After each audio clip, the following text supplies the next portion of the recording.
Patna high court ने हाल ही में कहा कि मुस्लिम पुरुषों के लिए दूसरी शादी करना वैध हो सकता है, लेकिन पहली पत्नी के साथ यह बहुत बड़ी क्रूरता का कारण बनता है।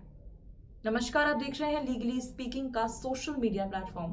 मैं हूं आपके साथ मीरा वर्मा। बड़ी खबर की बात करेंगे, जहां जस्टिस पुर्नेंदु सिंह की बेंच ने आगे कहा कि महिलाएं चाहे उनका धर्म और सामाजिक आर्थिक स्थिति कुछ भी हो, अपने पति द्वारा दूसरी शादी करने से घृणा करती हैं। ये टिप्पणियां सिंगल जज ने धारा 323, 498A और 406/34 आईपीसी और दहेज निषेध अधिनियम की धारा 3 और 4 के तहत दंडनीय अपराध के लिए दर्ज शिकायत मामले के संबंध में इरशाद कुरैशी को अग्रिम जमानत देने से इनकार करते हुए की। याचिकाकर्ता की जमानत याचिका पर सुनवाई हुई और उसे मई में इस शर्त पर अग्रिम जमानत दी गई थी। वह 3 सप्ताह के भीतर निचली अदालत में पेश होगा और हलफनामा दाखिल करने के बाद विपक्षी पक्षकार नंबर 2 पत्नी के साथ रहने के लिए तैयार होगा। हालांकि ऐसा हलफनामा दाखिल करने के बजाय याचिकाकर्ता पत्नी ने पटना हाईकोर्ट के फैसले के खिलाफ सुप्रीम कोर्ट का रुख किया। सुप्रीम कोर्ट ने कहा कि हाईकोर्ट ने मामले की योग्यता की जांच नहीं की और आदेश पारित कर दिए। विपक्षी पक्षकार नंबर 2 यानी पत्नी का मामला यह है कि याचिकाकर्ता पति के साथ उनका विवाह जुलाई 2021 में मुस्लिम रीति रिवाजों के अनुसार हुआ था। शादी के कुछ दिनों बाद ही याचिकाकर्ता यानी पति ने उससे सोने की चेन और अंगूठी की मांग करना शुरू कर दिया था। बाद में मांग पूरी न होने पर याचिकाकर्ता समेत आरोपीगण उसे प्रताड़ित करने लगे और साथ ही साथ तरह तरह की क्रूरता करने लगे।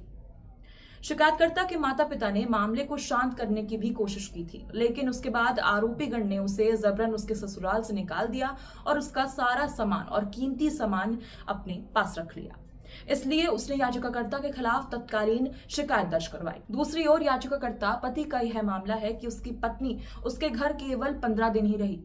इस दौरान उसने क्रूरता और मारपीट के बारे में कोई शिकायत दर्ज नहीं की।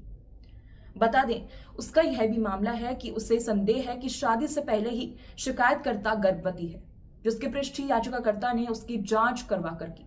न्यायालय के समक्ष उपस्थित होकर पत्नी ने पति के दावों को यह कहते हुए नकार दिया था कि वे मेडिकल रूप से स्वस्थ हैं और उन्होंने कभी भी गर्भ धारण नहीं किया। पक्षकारों की सुनवाई और मामले के अभिलेखों की जांच करने के बाद न्यायालय ने पाया कि वह निर्विवाद है और याचिकाकर्ता ने अपनी पहली पत्नी को तलाक दिए बिना ही दूसरी शादी की थी, जिससे उसने कानूनी रूप से विवाह किया था।